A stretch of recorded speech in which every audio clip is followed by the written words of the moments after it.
आय हरये परमात्मने प्रणतः क्लेशनाशाय गोविन्दाय नमो नमः। नमः परमहंसास्वादितचरणकमलचिन्मकरन्दाय भक्तजनमानसनिवासाय श्रीरामचन्द्राय वागीशायस्य वदने लक्ष्मीर्यस्य च वक्षसि यस्यास्ते हृदये संवित् तं नृसिंहमहं भजे। गुरुर्ब्रह्मा गुरुर्विष्णुर्गुरुर्देवो महेश्वरः गुरुस्साक्षात् परब्रह्म तस्मै श्री गुरवे नमः। भगवत चरण कमलानुरागी मेरे सभी स्वजन, आप सभी को मेरा प्रणाम, अभिनंदन, राधे राधे, जय श्री कृष्ण। भगवान की मंगलमय कृपा करुणा हम सब पर ठाकुर जी बरसा रहे हैं और उन्हीं की कृपा की छत्र छाया में बैठकर उन्हीं के द्वारा प्राप्त समय का भगवत चिंतन में हम लोग सदुपयोग कर रहे हैं। भगवान की मंगलमय कृपा से उनकी दिव्य वाणी का हम लोग लाभ ले पा रहे हैं। विज्ञान के माध्यम से आप सब जुड़े हैं। पुनः आप सबका अभिनंदन पूर्वक आइए गीता चिंतन की यात्रा में हम सब प्रवेश करें। कल गीता का दूसरे अध्याय के पहले श्लोक से हम लोग आगे बढ़े और वहाँ जब दूसरे श्लोक की चर्चा आई, भगवान की दिव्य वाणी प्रकट हुई, वहाँ भगवान ने अर्जुन से कहा कि ये जो कस्मल है आपको आया कहाँ से? ये जो पाप है, कस्मल है, आपका मोह है, विषमे समुपस्थितम, ये असमय में वो उपस्थित हुआ है और ये आपके जीवन में 3 दुर्गुण देकर ही जाएगा। अनार्य जुष्टम, ऐश्वर्य और अकीर्तिकारी है। इस तरह से भगवान ने कहा। तो आइए पहले श्लोक का बड़े आनंद से पाठ करें, फिर कुछ भगवत चर्चा का प्रारंभ करते हैं। दूसरा श्लोक, दूसरा अध्याय, मेरे साथ गाइए। श्री भगवानुवाच कुतस्त्वा कश्मलमिदं विषमे समुपस्थितम् अनार्यजुष्टमस्वर्ग्य मकीर्तिकरमर्जुन।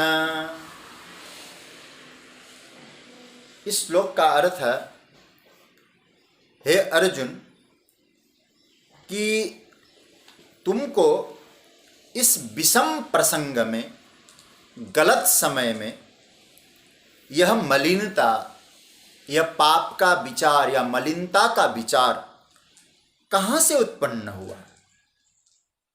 क्योंकि ये श्रेष्ठ पुरुषों ने कभी ऐसा आचरण नहीं किया।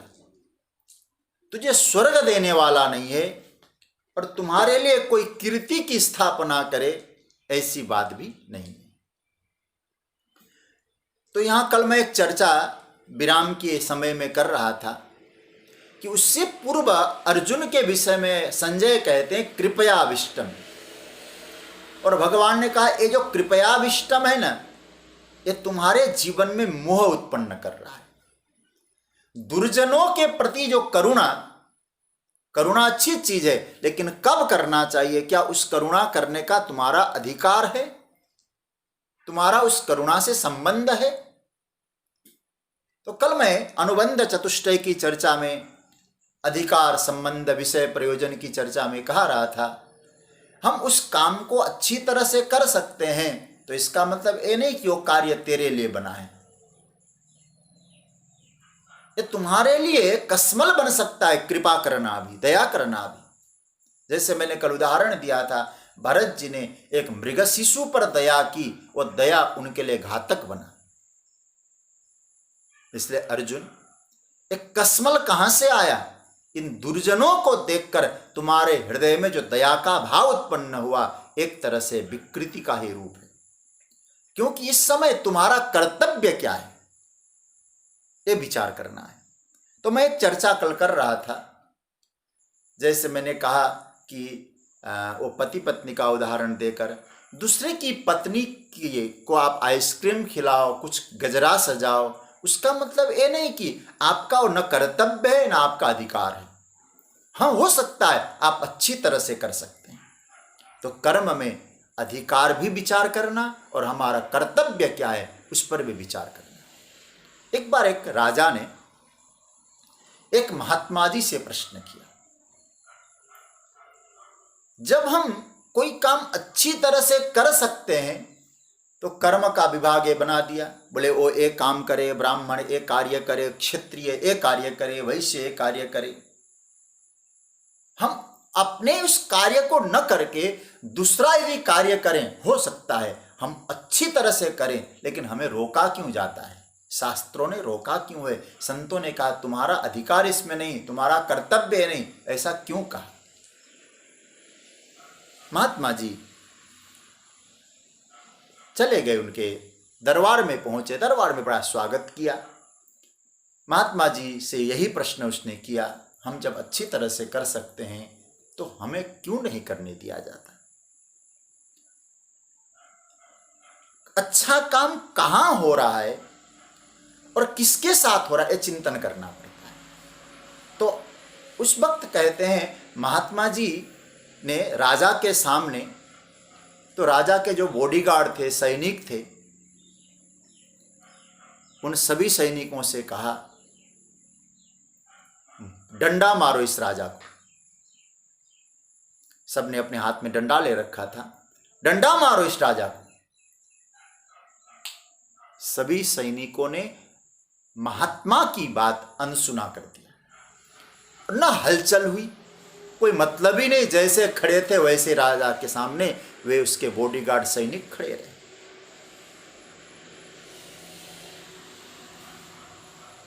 तो राजा को आया क्रोध, और क्रोध में राजा ने उन सैनिकों से कहा इस महात्मा को डंडा मारो। मैं प्रश्न करने के लिए कह रहा हूं, मेरे ऊपर डंडा मार रहा है, मारो डंडा इसका। और जैसे ही राजा की आज्ञा पाकर वे सैनिक उस पर झपट्टा मारने लगे, उसी समय महात्मा ने कहा बस बस बस बस बस, मैं राजा के प्रश्न का उत्तर दे रहा था। राजा, ये जो सैनिक है, तुमने जो वाक्य बोला मैंने भी वही वाक्य बोला। वाक्य तो हमने एक ही कहा था, डंडा मारो। अब देखो, मैंने कहा उसका कोई फल नहीं, लेकिन तुमने कहा तुरंत फल मिलने वाला था, मिला। बोले इसका तात्पर्य है मेरा अधिकार नहीं था यहां, और जब अनधिकार कार्य किया जाता है तो उसका फल नहीं मिल पाता है। इसलिए कर्म अच्छा है अतः करें, यह नहीं है इस कर्म में हमारा अधिकार। अर्जुन बात बहुत अच्छी कर रहा है, मैं इनके ऊपर दया करूं, लेकिन गोविंद सीधा कह रहे हैं। जैसे संजय ने कहा कि कृपया विष्णम, बोले एक करुणा करना चाहता है, कहा, लेकिन गोविंद कहते इस समय करुणा करना तुम्हारा अधिकार नहीं, तुम्हारा कर्तव्य नहीं। ये क्या है? भगवान ने स्पष्ट कह दिया, एक कस्मल है, ये तुम्हारे जीवन की मलिनता है, तुम्हारी दुर्बलता है, इसलिए एक कायरता है तुम्हारी। एक कस्मल क्यों आया? और विषम समय में आया। अरे समय से करते तो कोई बात नहीं। अरे भाई, जैसे अच्छी बात गलत लोगों से कहोगे तो वहां अच्छा परिणाम आएगा, उम्मीद मत रखना। इसलिए हमारे यहां पात्र देखा जाता है। गीता सुनाने के बाद भी भगवान श्री कृष्ण क्या कहते हैं? 18वें अध्याय के 67वें श्लोक में भगवान कहते गीता मैंने सुनाया अर्जुन, लेकिन ये गीता किसको सुनाना चाहिए? इदंते ना तपस्काय ना भक्ताय कदाचन ना चासु श्रुसवे वाच्यम न चमाम योभ्य सूयति। देखिए अब गजब का सूत्र है। यदि समझना है हमें जीवन में कि जीवन के सूत्रों को, गोविंद कह रहे हैं जो तपस्वी नहीं हो, जो सहन कर ही नहीं पाता हो, और जो श्रद्धा न हो, और जो सुनना नहीं चाहता, और जो तुझसे और मुझसे बैर रखता हो, वो गीता का अधिकारी नहीं है। जब अच्छी बात भगवान कह रहे हैं, भगवान कह सकते थे ये सबको सुना दो, क्या फर्क पड़ता है, जो भी आए उसको पकड़ो, गीता का प्रवचन सुनाओ। एक गीता ऐसा नहीं है। गोविंद कहते उन्हीं को सुनाओ जो सुनना चाहता है, उन्हीं को सुनाओ जो श्रद्धा रखता है, उन्हीं को सुनाओ जो तपस्वी हो। तो इसका अर्थ क्या हुआ? बोले अच्छी बात है तो वो अच्छी बात सुनाने के लिए भी पात्र देखा जाता है। नहीं तो यदि आप देखें अच्छी बात तो सुनाना चाहते हैं लेकिन पात्र न हो, क्या विभीषण ने रावण को अच्छी बात नहीं सुनाया? हनुमान जी ने नहीं सुनाया? राम चरण पंकज उर धरहु लंका अचल राज तुम करहु। आप जरा चिंतन करें, अच्छी बात असर हुआ? तब गोविंद कहते मैंने भी इसका प्रयोग किया है, मैंने दुर्योधन को समझाया, लेकिन असर हुआ? कितना समझाया दुर्योधन को, आधा राज्य दे दो पांडवों को, नहीं माना। खंड प्रस्थ दे दो, जो उन्होंने अपने पुरुषार्थ से ठीक किया, नहीं माना। अब आधा राज्य छोड़ दिया, 5 गांव दे दो, अभिस्कंदम ब्रिकस्कंदम माकंदी वारणावतम अवसानम भवत्वत्र कंचिदे कंच पंचमम। ये 5 गांव दे दो, नहीं माना। अर्जुन मैं प्रयोग करके बता रहा हूं, जब अच्छी बात का असर नहीं हुआ, और ध्यान देना तुम्हारे अच्छा व्यवहार करोगे तो भी कोई असर नहीं मानेगा। गलत व्यक्ति के साथ अच्छा व्यवहार करना वो भी आपके साथ ठीक नहीं है, आप ठीक नहीं कर रहे हैं।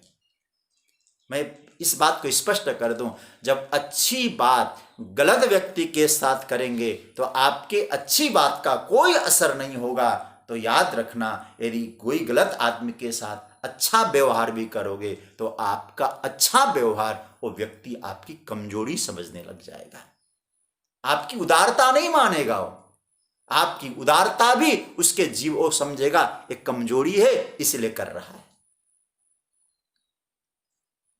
तो अर्जुन तो धर्म को अधर्म को धर्म समझ बैठा है, तो कंफ्यूज है।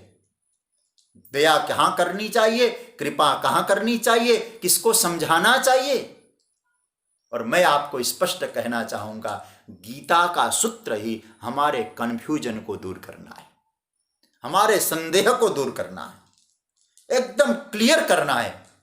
और मैं तो इतना ही कहूंगा, दुख का कारण, सच्ची बात तो यह है, दुख का मूल कारण गलत को सही समझना। परिवार में भी कभी कभी होता है, गलत व्यक्ति, कोई व्यक्ति गलत मार्ग पे जा रहा, वो अधर्म का आचरण कर रहा हो, और जब हम उसके अधर्म आचरण को भी धर्म समझने लग जाएंगे, वो परिवार को डूबने से कोई बचाएगा नहीं और घातक आपके लिए हो जाएगा। इसलिए धर्म को और अधर्म को अच्छी तरह से जानना चाहिए। जैसे 4थे अध्याय में भगवान ने कर्म अकर्म विकर्म की बात कही, धर्म अधर्म को भी जानना चाहिए। और यदि आप नहीं मानोगे तो शिष्टाचारु मोदित नहीं है, तो भगवान अनार्य जुष्टम है। श्रेष्ठ पुरुषों ने ऐसा आचरण कभी नहीं किया है। श्रेष्ठ पुरुष इस प्रकार के आचरण को स्वीकार नहीं करेंगे, क्योंकि अनार्य जुष्टम। तो दूसरा क्या दिया, ये तुम्हारा जो कस्मल है, कायरता है, ये पहला तो अनार्य जुष्टम है। श्रेष्ठ पुरुष इसको स्वीकार नहीं करेंगे, श्रेष्ठता को प्राप्त नहीं करोगे। तो दूसरा अस्वर्गीयम, तुझे स्वर्ग नहीं मिलेगा। देखो यहां अस्वर्गम, स्वर्गम नहीं, स्वर्ग की संपदा तुझे नहीं मिलेगी, स्वर्ग को प्राप्त नहीं करेगा। अब आपके मन में प्रश्न उठ सकता है, तो इसका मतलब है भगवान क्या स्वर्ग की यात्रा कराना चाहते हम सबको? थोड़ा चिंतन करिएगा। हमारे महापुरुषों ने, गीता के चिंतकों ने, मैं ठाकुर जी की कृपा से कई टीकाओं का दर्शन करने का प्रयास कर रहा हूं, कई ग्रंथों को देखने का प्रयास कर रहा हूं इस समय, तो उसमें मुझे जो स्वर्ग का जो भाव दिखाई दिया, स्वर्ग की अवस्था क्या है? बोले आपके ऊर्ध्वगामी की जो अवस्था है वो स्वर्ग है। अन्यथा साधारण रूप से हम स्वर्ग की चर्चा करेंगे तो एक प्रकार का होटल है। जैसे होटल में धन लेके गए और हमने उस होटल में सुख सुविधा का उपभोग किया, उसके बाद जेब खाली, तो हमें करना पड़ता है होटल को भी खाली। पुण्य की पूंजी जब तक है तब तक हमें स्वर्ग का आनंद है, तो पुण्य की पूंजी व्यय हो जाए तो स्वर्ग जो है खाली करना। इसलिए भगवान क्या कहते हैं? ते तम भुक्त्वा स्वर्गलोकम विशालम क्षीणे पुण्ये मर्त्यलोकम विशन्ति। ये 9वें अध्याय का 21वां श्लोक। स्वर्ग का क्या अस्तित्व है? और आपको बताऊं, हमारे यहां 3 लोकों की कल्पना है ना। ऊपर कौन सा है? बोले स्वर्ग है। नीचे कौन सा है? पाताल है, जिसको हम नरक कह सकते हैं। और बीच का है मनुष्य लोक। तो हम लोग क्या कहा जाता है? देवता लोग तो ऊपर रहते हैं, असुर लोग नीचे रहते हैं, नरक है नीचे, हम लोग बीच में। तो किसी महात्मा ने बड़ा अच्छा सुंदर उत्तर दिया, भगवान ने मनुष्य मात्र को बीच में क्यों रखा है?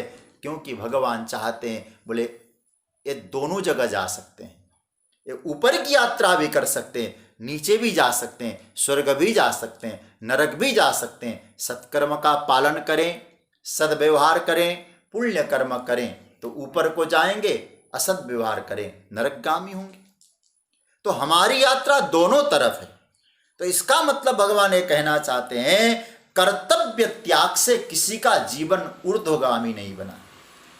और याद रखना, स्वर्ग का तात्पर्य किसी भौगोलिक स्थान की बात हो, हम उसको नकार नहीं सकते, क्योंकि शास्त्र की बात नकारने का अधिकार हम जैसों को है नहीं। किंतु इतना ही कह दें, स्वर्ग का तात्पर्य है जीवन को ऊर्ध्वगामी बनाना है, ऊपर ले जाना है। इसलिए, और नरक का मतलब होता है जीवन को निम्नगामी बनाना, नीचे की ओर ले जाना। तो हमारे जीवन में दैवी वृत्तियों का उदय हो, आप स्वर्ग का आनंद ले पा रहे हैं। मुझे कपिल भगवान का एक श्लोक बहुत प्यारा लगता है भागवत के 3 स्कंद में, और प्राय मैं कथा के प्रसंग में इसको बहुत उदाहरण दिया करता हूं। भागवत जी की जब कथा होती है मुझे बहुत प्रिय लगता है। भागवत के 3 स्कंद का और 30वें अध्याय का 30 अध्याय का 29वां श्लोक है। कपिल भगवान अपनी माता को उपदेश करते हुए कहते हैं, अत्रैव नरक स्वर्ग इति मातः प्रचक्षते या यातना वैनारक्या ता इहाप्युपलक्षिता। हे माता, कुछ लोग ऐसा कहते हैं स्वर्ग और नरक कहीं अन्यत्र नहीं है, अत्रैव यही है। आपके मन में प्रसन्नता का भाव हो, सत्शास्त्र का चिंतन हो, सद्भाव मुक्तता हो, तो आप किसी भौगोलिक स्थान में बाद में जाके स्वर्ग में पहुंचेंगे, ऐसा मत समझना। आज ही स्वर्ग में आप बैठे, मन प्रसन्न हो, सद्विचार मन में आते हो, अच्छा चिंतन लगता हो, आप स्वर्ग में।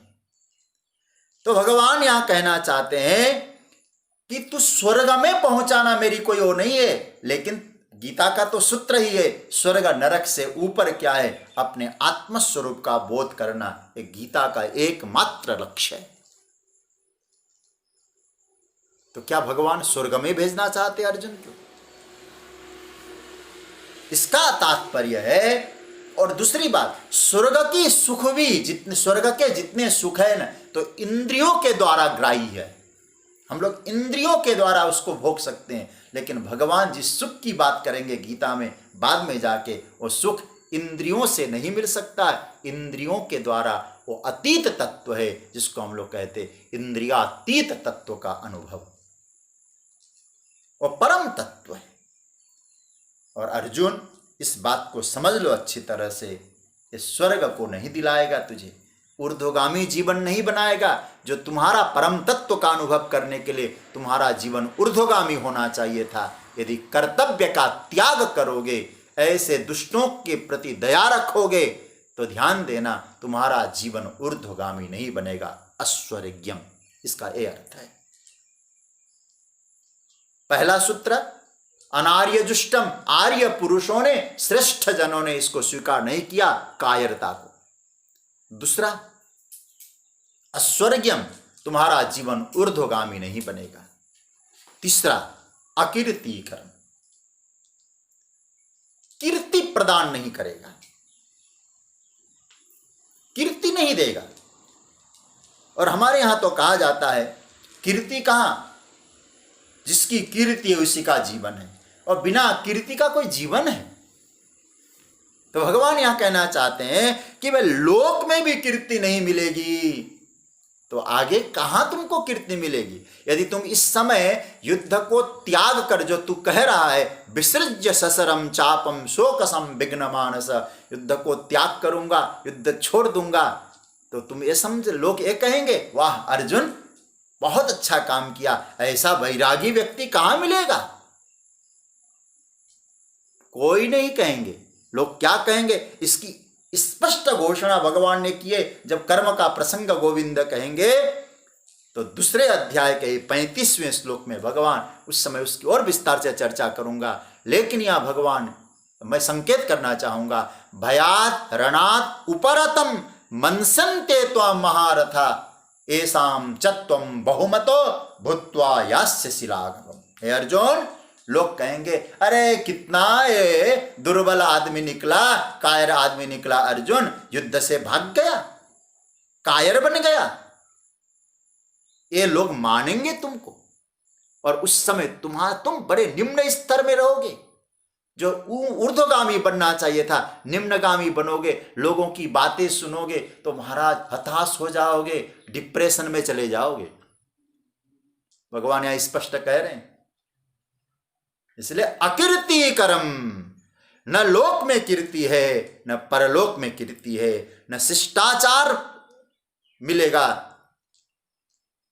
इसलिए न इससे अंतकरण की शुद्धि होगी, न मोक्ष साधन मिलेगा। इसलिए कीर्ति यस्य स जीवति, जिसकी कीर्ति है उसी का जीवन है। कीर्ति तो राम का भी है, कीर्ति तो रावण का भी है, रावण की भी कीर्ति है, राम की भी कीर्ति है, इतिहास सबकी है।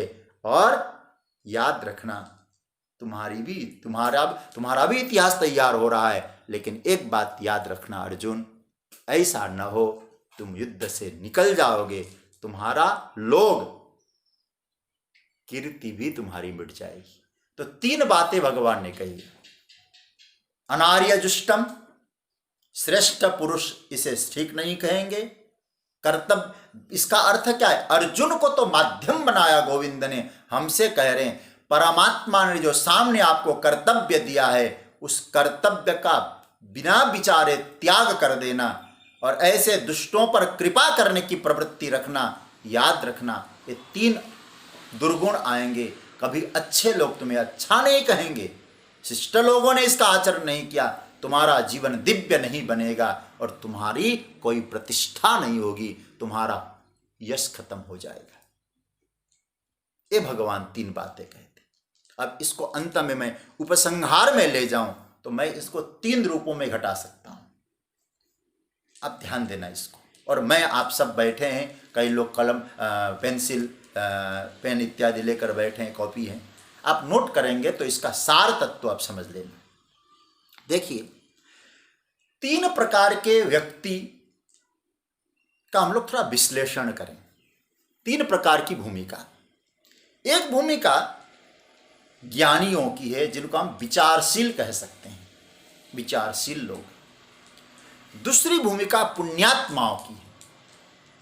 तीसरी स्थिति साधारण मानवी की है, साधारण मनुष्यों की। जो विचारशील पुरुष है वो अपना कल्याण चाहते हैं। कल्याण के प्रति, ध्येय के प्रति उनका लक्ष्य रहता है। कल्याण की भावना से कर्म में प्रवृत्त होते हैं, वो आर्यजुष्टम। तो इसका मतलब है विचारशील। दूसरे हो गए पुण्यात्मा। और पुण्यात्मा किसको कहेंगे हम लोग? पुण्यात्मा उसको कहते हैं जो स्वर्ग की प्राप्ति के लिए प्रयत्न करते हैं। विचारशील आत्मकल्याण के लिए प्रयत्न करते हैं। उन्हें स्वर्ग से मतलब नहीं, वो सोचते हैं हमें आत्मानुभूति हो जाए, अंतकरण निर्मल होकर परमात्मा का स्वरूप हम अनुभव कर सकें। ये कौन है? ये विचारशील है।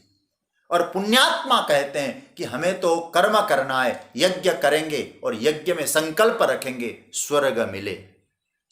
कर्म करते समय फल की अपेक्षा रख के करेंगे, ये पुण्यात्मा है, गलत नहीं है। और विचारशील क्या कहेंगे? स्वर्ग तो देखा किसने?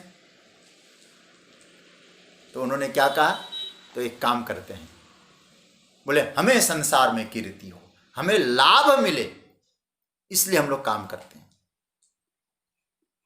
और अर्जुन के लिए भगवान ने क्या कहा? ये तीनों ही तुम्हारे जीवन में नहीं रहेंगे। इसलिए अर्जुन, यदि तुम पलायन करोगे, कायर बनोगे, दुर्बल बनोगे, तो तीनों नहीं होंगे, न विचारशील बनोगे। और विचारशील कौन हुआ? आत्मकल्याण। शिष्ट पुरुषों ने जिसको आचरण में लाया, इसलिए उसके लिए भगवान ने क्या कहा? अनार्यजुष्टम, विचारशील नहीं बनोगे। दूसरा, पुण्यात्मा स्वर्ग के लिए प्रयत्न करते हैं, कर्म करते हैं, कर्म फल चाहते हैं, स्वर्ग चाहते हैं, बोले वो भी नहीं मिलेगा तुमको, क्योंकि तुम पुण्यात्मा भी नहीं बनोगे। और तीसरा, साधारण मनुष्य तो लोक की कीर्ति के लिए कर्म करते हैं और तुम अकीर्ति कर्म, तुमको कीर्ति भी नहीं मिलेगी। तो भगवान मानो यहाँ ये कहना चाहते हैं, न तुम विचारशील बनोगे, न पुण्यात्मा बनोगे, न तुम साधारण मनुष्य कहलाने लायक रहोगे यदि इस प्रकार का व्यवहार करोगे तो। इसलिए हे अर्जुन, तुम्हारे जीवन में भाव कैसे आया?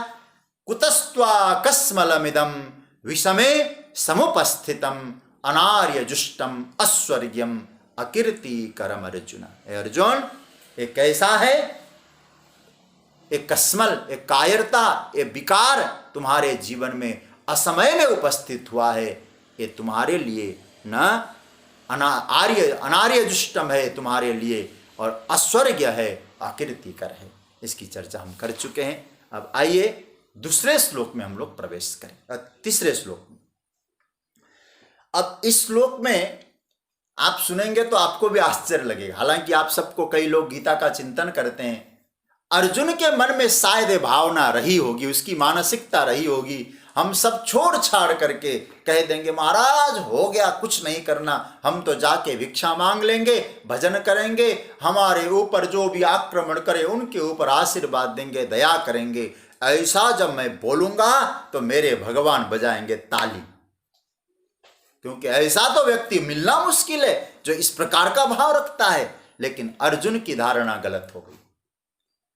अर्जुन ने सोचा था गोविंद बजाएंगे ताली, लेकिन गोविंद ने दी गाली, और ऐसी गाली दी है, आप सुनिए जरा इसको। तीसरा श्लोक, शायद ऐसी गाली किसी को मिलना भी मुश्किल है, और मिले तो महाराज क्या स्थिति बने समाज में।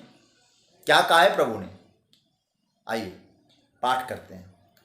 क्लैब्यं मास्मगमः पार्थ नैतत्त्वयुपपद्यते क्षुद्रं हृदय दौर्बल्यं त्यक्तोत्तिष्ठ परन्तप।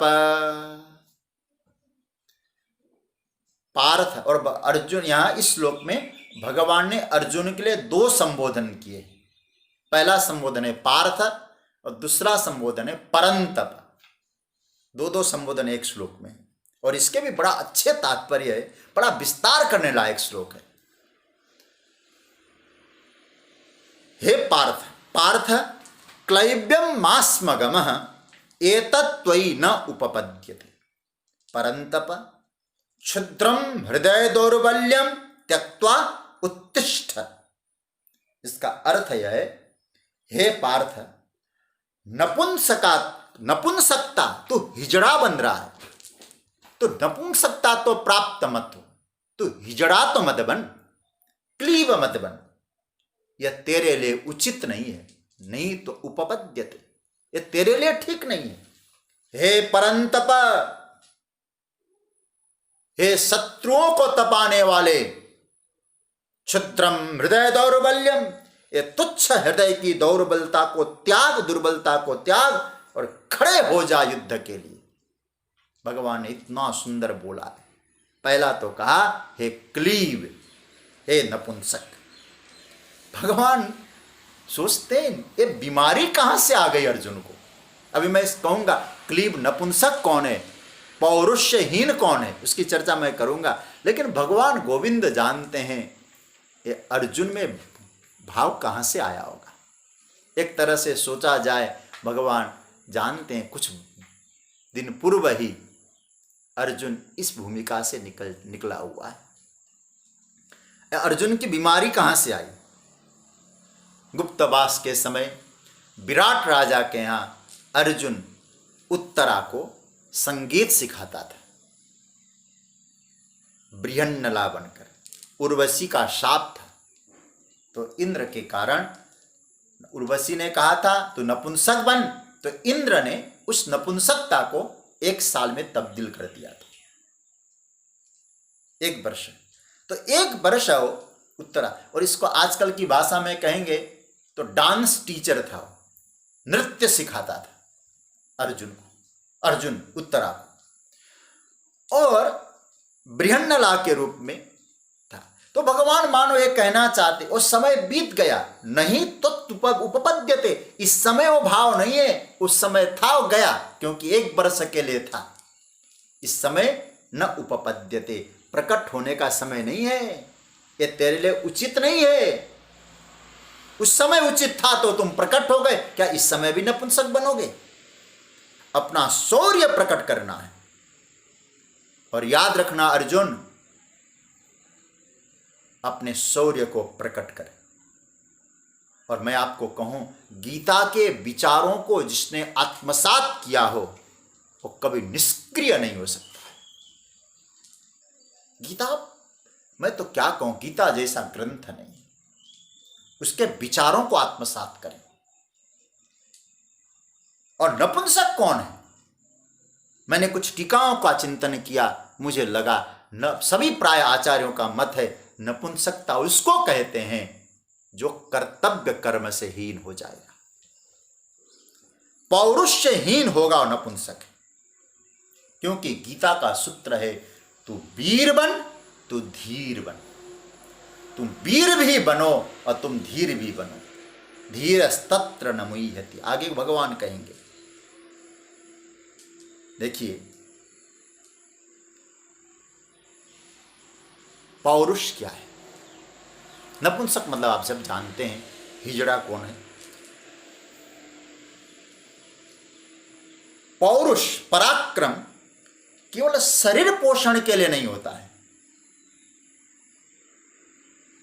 पराक्रम समझने की आवश्यकता है। एक बात आपको बताऊं, ये भीतर का जो पौरुष है ना, बल पराक्रम में क्या है, इसको थोड़ा सा समझना, गीता के आधार पर ही चिंतन करते हैं। देखिए, यदि किसी के पास आंख न हो तो आपकी सहानुभूति उसके प्रति हो जाए समझने जैसी। आप कोई सुन नहीं पा रहा है तो आप उसके प्रति सहानुभूति रखें, भैया सुन नहीं पाता है, हाथ पैर नहीं है, उसकी सेवा करें, समझ में आता है। लेकिन हैं आप उसका इस्तेमाल नहीं कर रहे हैं, तो आप क्या कहेंगे। आप उसको, आंख है, आंख का इस्तेमाल नहीं कर रहा है, तो इसका मतलब उसको क्या कहा जाए, तो गोविंद की भाषा में उसका नाम है क्लीब। किसी स्त्री पुरुष से रही तो क्लीब नहीं है, परमात्मा ने जो दिया है उसका उपयोग। जैसे मैं आपसे कहूं एक बात, भगवान गीता में गीता के 7वें अध्याय के 8वें श्लोक में अंतिम पद भगवान कहे शब्दखे पौरुषम दृशु, आकाश में शब्द मैं हूं और पौरुषम दृशु, मानव मात्र में पौरुष मैं हूं। पौरुष का मतलब है शक्ति। कौन है? भगवान कहते तुम्हारे भीतर में जो चेतना के रूप में मैं हूं वो मेरी शक्ति है। तो इसका मतलब है वो दिव्य शक्ति हर किसी के भीतर मैं हूं। याद रखिएगा, परमात्मा ही हमारे भीतर है। वो किस रूप में? परम पौरुष के रूप में, वीर्य के रूप में, पराक्रम के रूप में। जिसके वीर्य किसको कहेंगे? जिसके पास वीरता हो वो वीर्य है। वीरता की भावना, इसलिए वीर से वीर्य बना। तो हमारे पास वो वीर्य है, वो पराक्रम है। क्यों? भगवान स्वयं कहते तुम्हारे भीतर मैं हूं, पौरुषम दृशु, तुम्हारे पास जो पराक्रम है ना वो मैं हूं, मेरी विभूति है। अब आप जरा सोचिए, क्या हम अधूरे हैं फिर? जब वो परमात्मा कह रहा है तुम्हारे भीतर मैं बैठा हूं, तो हमारे पास कितना पराक्रम है। परमात्मा ही कह रहे हैं। इसलिए जो उस पौरुष को नहीं पहचान पाया, उस भीतर की शक्ति को नहीं समझ पाया, भगवान कह रहे हैं उसका नाम है नपुंसक। वो नपुंसक है। और सच्ची बात कहें, परमात्मा को जानना ही तो स्वयं को जानना है। जो स्वयं को नहीं जान पाया वो भी नपुंसक है। मैं कौन? इसलिए पौरुष से हीन मत होना। और एक बात कहूं, पौरुष शब्द का पुरुषार्थ किसको कहेंगे? पौरुष, पुरुषार्थ हम लोग क्या कहते हैं? खूब मेहनत करके धन कमाया। ध्यान से सुनिएगा, मेरी बात का गलत अर्थ में मत ले जाना प्लीज। जीवन भर खूब मेहनत किया, खूब धन कमाया, तो हम लोग क्या कहते हैं? बड़ी मेहनत से, बड़े पुरुषार्थ से हमने एकत्रित किया है। सज्जनों, सच्ची बात तो यह है, पुरुषार्थ उसको कहते हैं हमने जो एकत्रित किया है हमारे साथ रहता। केवल संपत्ति एकत्रित किया वो हमारा पुरुषार्थ बना। व्यापार आदि हमारी मेहनत हमने की है, लेकिन केवल उसी को ही हम पुरुषार्थ समझ लें, भगवान कहते हो पुरुषार्थ नहीं।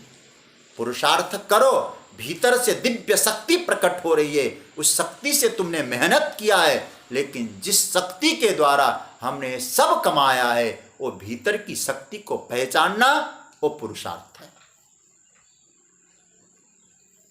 अरे भाई, हमने कुछ मशीन लगा के कुछ सामग्रियां एकत्रित की, फैक्ट्री लगाई, तो वस्तुओं को तो तुम जान गए, लेकिन भाई कौन सी मशीन से आया, उस मशीन के अस्तित्व को भी तो समझते हो।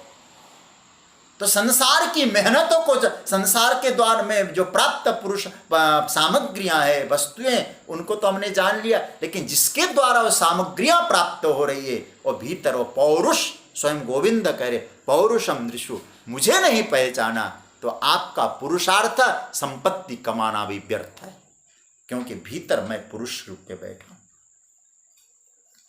और मैं तो इतना कहूंगा, शुद्ध पुरुषार्थ क्या है? आत्मदर्शन।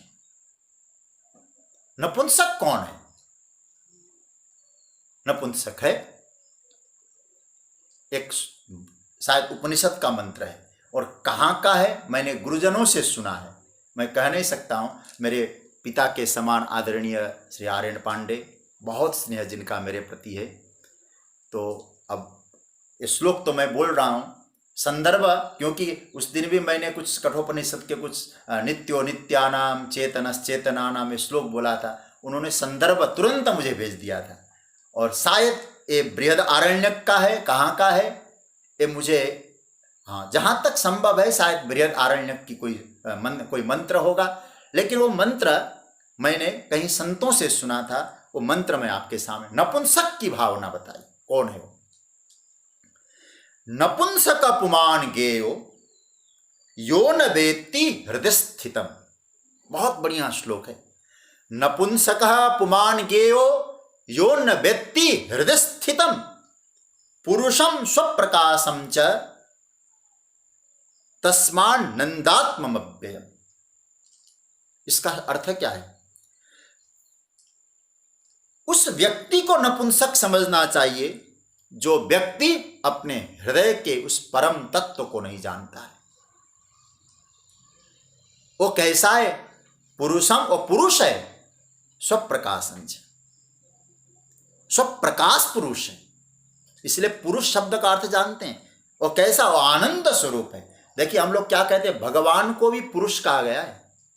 इसलिए अभी 15वां अध्याय तो पुरुषोत्तम योग है। और हम लोग मंत्र पाठ करते हैं ना, दूसरा अध्याय और पुरुष सुक्त है। सहस्र शिरेखा पुरुष सहस्राक्ष सहस्रपात सभूमि गुं सर्वतस्पृत्वा त्यतिष्ठत् दशांगुलम अत्यतिष्ठत् दशांगुलम। पुरुष शब्द कौन? पुरुष शब्द का अर्थ होता है पुरी शयनात् इति पुरुष। पुरी शब्द का है शरीर। शरीर के भीतर जो चेतन के रूप में बैठा है वो पुरुष है। और उस पुरुष को जानना ही पुरुषार्थ है। और ऐसे पुरुषार्थ से जो हीन है वो नपुंसक है। इसलिए हम लोग क्या समझे, इस विचार करने की आवश्यकता है कि हमें अपने पुरुषार्थ को पहचाना, परमात्मा को जानना। तो भगवान कहते हैं नपुंसक मत बनो, तुम्हारे में इतना सामर्थ्य है, उसको पाने का प्रयास करो, जानने का प्रयास करो। और उसको जानोगे तुम्हारे जीवन में पुरुषत्व प्रकट होगा। और नहीं जान गए तो नपुंसकता बनी रहेगी। इसलिए भगवान कहते क्लैब्यमास्म गमः, तो नपुंसकता को मत प्राप्त हो। क्यों? बोले भीतर से तो मैं चेतना प्रदान कर रहा हूं, कार्य तुमको बाहर करना है। और यदि एक कहोगे परमात्मा ही सब कुछ कर दें, शक्ति भीतर से देने वाला मैं हूं, करना तो तुमको है। पर सच्ची बात कहूं, एक परमात्मा उसी को सहायता करता है जो भीतर के पुरुषत्व को पहचान कर कर्म में लगता है।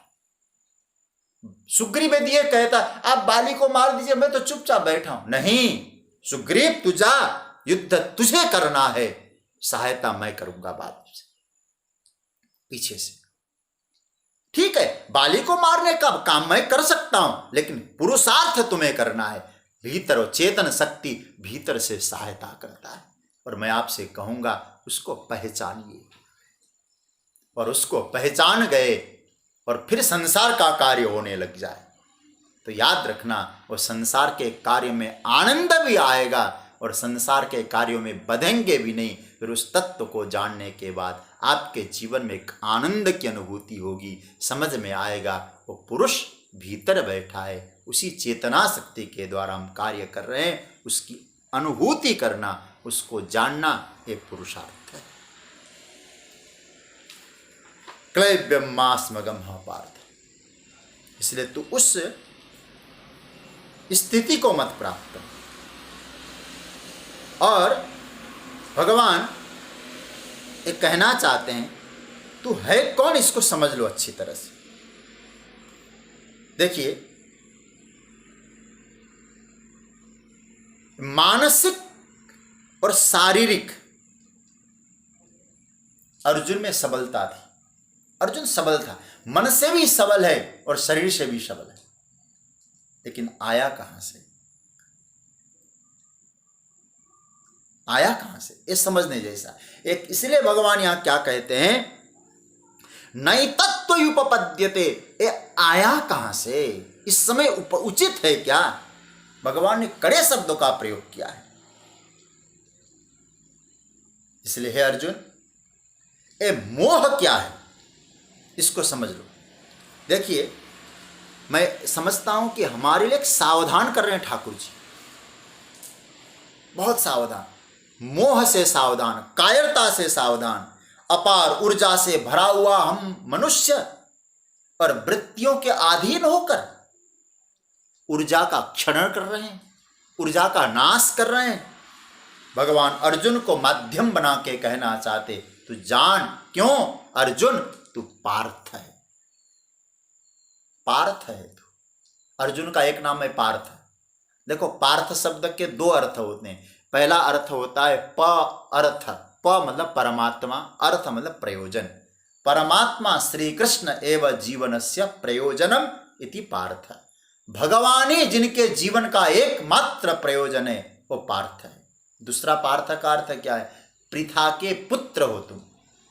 और याद रखिएगा, यहां प्राय सभी आचार्यों का यह मत है, यहां पार्थ शब्द कहकर भगवान ने कुंती के संदर्भ में एक कथा सुनाई, कुंती के संदर्भ से। क्योंकि आप सबको एक बात तो मैं कह दूं, कुंती का एक नाम है पृथा। अब आप कहेंगे पृथा नाम कैसे? तो इसको भी आप समझ लो तो पार्थ समझ में आएगा। पृथा के पुत्र, कुंती के पुत्र अर्जुन। देखिए कुंती कौन है ये तो आप प्राय सब लोग जानते होंगे। सूरसेन भगवान श्री कृष्ण के पितामह है। पितामह का मतलब है दादाजी। तो सूरसेन के मित्र समझ लो, अथवा यूं कहा जाए सूरसेन के ममेरे भाई थे, उनका नाम था कुंती भोज। तो सूरसेन ने कुंती भोज से कहा था भैया, और एक मित्रता की तरह बड़ा स्नेह था कुंती भोज में और सूरसेन में। तो सूरसेन ने कहा था जब भी मेरे घर कोई संतान हो, पहली संतान हो, मैं तुमको सौंप दूंगा। तो वहां सूरसेन के यहां जो पहली संतान हुई उनका नाम हुआ पृथा। तो पृथा ने क्या, पृथा को क्या किया? तो सूरसेन ने कुंती भोज को सौंप दिया। तो कुंती भोज ने पालन पोषण किया, तो पुत्री की तरह स्वीकार किया। तो परिणाम क्या हुआ? कुंती भोज ने पालन पोषण कर किया, पुत्री की तरह स्वीकारा, तो उनका नाम पड़ गया कुंती। कुंती भोज ने स्वीकार किया, तो उसका नाम एक तो है पृथा, एक है कुंती। तो भगवान यहां कहते पृथा मेरी बुआ, मेरे पिताजी की बहन, दीदी, वो है तुम, उनके पुत्र हो तुम। इसलिए मैं कुंती का संदर्भ क्यों दे रहा हूं, पृथा का संदर्भ क्यों दे रहा हूं? क्योंकि मैं जब शांति दूत बन के गया था हस्तिनापुर, अपना प्रस्ताव दिया, अब प्रस्ताव को अस्वीकार कर दिया दुर्योधन के अभिमान ने और धृतराष्ट्र के पुत्र मोह ने। 5 गांव भी स्वीकार नहीं किया। तब मैंने सोचा चलो बुआ जी से मिलते हुए जाऊं। भगवान मानो पृथा शब्द, पार्थ शब्द से कहना चाहते हैं, मैं युद्ध की प्रेरणा मैं तुम्हें नहीं दिया है, युद्ध की प्रेरणा तुम्हारी माता ने दिया है। कैसे दिया? जब मैं कुंती से मिलने गया, कुंती से मिला, कुंती से कहा बुआ मैं उनका शांति दूत बन के आया था, लेकिन मेरे प्रस्ताव को अस्वीकार किया, मुझे बंदी बनाने का प्रयास किया। अब मैं वापस जा रहा हूं क्योंकि प्रस्ताव तो अस्वीकार हो गया है। मैं आपसे निवेदन करूंगा, आपके पुत्रों को मैं क्या संदेश दूं? तब माता कुंती ने जो संदेश दिया था, हमारे बड़े बड़े महाभारत के जो चिंतक, यहां तक भारतीय चिंतक ही नहीं पाश्चात्य चिंतकों ने भी एक बात स्पष्ट कहा है, ये जो कुछ कुंती ने जो उपदेश अपने पुत्रों को दिया है वो बहुत विचार करने लायक है। वहां एक श्लोक बड़ा महत्वपूर्ण, हमारे महात्मा लोग इस श्लोक को गाते हैं। कुंती ने कृष्ण से कहा एतद् धनंजयो वाच्यो नित्ययुक्तो युधिष्ठिरः यदर्थम क्षत्रिया सूते तस्य कालो यमागत। हे गोविंद, सब सहन हुआ, बहुत विस्तार से चर्चा है, बहुत सहन हुआ। मेरे पुत्रों को, मेरे भीम को 20 के लड्डू खिलाए गए, सहन किया। लाक्षागृह में जलाने का प्रयास किया, सहन किया। और इतना ही नहीं, छल करके जुए में सारी संपत्ति छीन ली गई। संपत्ति आएगी जाएगी, प्रारब्ध में है तो कोई मिटाएगा नहीं, उसको भी हमने सहन किया। लेकिन जब और मेरे पुत्रों ने गलती करके उन छल किया, शकुनी ने सारा संपत्ति जुए में हार गए, जुआ खिलाया, वो भी सहन हुआ। लेकिन मेरे कुल की पुत्र वधू उसको नग्न करने से पहले क्या क्या नहीं मानी उसने। दुर्योधन से विनती की, परिवार से विनती की, कोई संभालने वाला नहीं। उस नारी को नग्न किया जा रहा था रजस्वला की अवस्था में। ये हमसे जब उस दृश्य, उस बात को याद करती हूं तो मेरा हृदय चिर जाता है कृष्ण। इसलिए मैं कहूंगी, मेरे पुत्रों को सूचना देना, युधिष्ठिर से कहना, अर्जुन से कहना, जिस दिन के लिए छत्राणी गर्भ धारण करती है, उन वीरों को जन्म देती है, वो समय आ गया है। अब अपनी वीरता प्रकट करो, अपनी वीरता प्रकट करके इन दुष्टों को नाश करो। ये कुंती का संदेश था अर्जुन। इसलिए मैं तुम्हें पार्थ कह रहा हूं, तो कुंती से जोड़ रहा हूं संबोधन को भी। हे अर्जुन, ये युद्ध करने का की जो प्रेरणा है तुम्हारी माता का है, उन माता की लाज रखो। दुष्टों को दंड देना तुम्हारा कर्तव्य है, और कायरता दोष देकर इन पर कृपा करने जा रहे हो, ये तुम्हारी बहुत बड़ी कायरता है। इसलिए अर्जुन, क्षुद्रम हृदय दौर्बल्यम, बहुत बढ़िया सूत्र है। हे पार्थ, हे कुंती के पुत्र, कुंती ने जो बात कही उस बात को याद करो। उस बात को याद करोगे तो नपुंसक नहीं बनोगे। तो क्रीबता छोड़ो, अपने पुरुषार्थ को पहचानो। भीतर आत्म तत्व परमात्मा है, तुम्हें सहयोग कर रहा है, उसको जानो। पौरुषम ऋषु। और क्षुद्रम हृदय दौर्बल्यम, देखो दौर्बल्यम, दुर्बलता कैसी है तुम्हारी? क्षुद्रम, यदि तुम संकल्पवान बनो, तुम्हारी दुर्बलता बहुत तुच्छ है। याद रखना, दुर्बलता ने, दुर्बलता को हमने हवा बना के रखा है। दुर्बलता बहुत क्षुद्र है। आप संकल्पवान तो बन के देखिए, दुर्बलता गायब हो जाएगी। इसलिए क्या करना है? इसको त्यागो। पहले त्यागना पड़ेगा अर्जुन दुर्बलता को। और याद रखिएगा, बिना त्यागे काम नहीं बनेगा। यदि तुम कहो ये दुर्बलता भी रहे कायम, युद्ध में भी जीत लें, उधर कुछ नहीं होगा। ये दुर्बलता जब तक त्यागोगे नहीं, उस परम तत्व भी नहीं मिलेगा, संसार में कीर्ति भी नहीं मिलेगी, अच्छे लोग भी तुम्हारा आदर नहीं करेंगे। दुर्बलता त्यागो। यदि इसको रखकर तुम आगे बढ़ना चाहोगे तो न मेरा उपदेश काम आएगा, कुछ नहीं होगा। एक बात कहूं, एक व्यक्ति, एक लड़का एक वेश्या से प्रेम करता था। पिता ने सोचा कि कुछ उपाय तो करनी पड़ेगी। एक गांव में बड़ी सुशील कन्या थी। सुशील कन्या थी तो पिता के मन में आया, चलो इस बेटे से समझाता, इस बेटे को समझाता हूँ। बेटा, वो जो कन्या है ना, बोले हाँ बहुत अच्छी, बड़ा अच्छा स्वभाव है, लेकिन तू, एक बात बताऊं, तेरा विवाह उससे करवा दूंगा मैं, लेकिन तू जो वेश्या से प्रेम करता है, वेश्याओं के पास जाता है, ये छोड़ दे, तुम्हारा उससे विवाह करा देंगे। तो उस व्यक्ति ने कहा, आप ठीक है जो कहते हैं मान लूंगा, लेकिन आप पहले हमारा विवाह करा दो उससे, तब मैं छोड़ूंगा। कौन पिता होगा जो विवाह कराएगा? और कराएगा भी, और पिताहीन हो जाएगा, व्यर्थ हो जाएगा, पितृत्व खत्म हो जाएगा उसका। अरे भाई, पहले त्यागना पड़ेगा, तब तुम्हारा विवाह होगा। तो अर्जुन, त्यक्त्वा हृदय दौर्बल्यम त्यक्त्वा, तुम संकल्पवान बनोगे तो दुर्बलता तुच्छ बनेगी। त्यागो, इसे त्यागना पड़ेगा। दुर्बलता वेश्या की तरह है, और तुम उस वेश्या को त्यागोगे नहीं, तुम्हारा विवाह संभव नहीं। उस परम से जुड़ना है। उस परम से जुड़ने के लिए इस अनित्य को त्यागना होगा। त्यागो उसको, समझो तत्व भीतर तुम्हारा है, उसी, वही तुम्हारा पति है। सच्ची बात तो है, हम जीव मात्र के पति परमात्मा है, हम उससे जुड़ नहीं पाए हैं। यही हमारी शरीर की दुर्बलता है, जीवन की दुर्बलता है। इसको ऐसे समझना, मेरी बात का बुरा अर्थ मत लगाना, गलत अर्थ मत लगाना।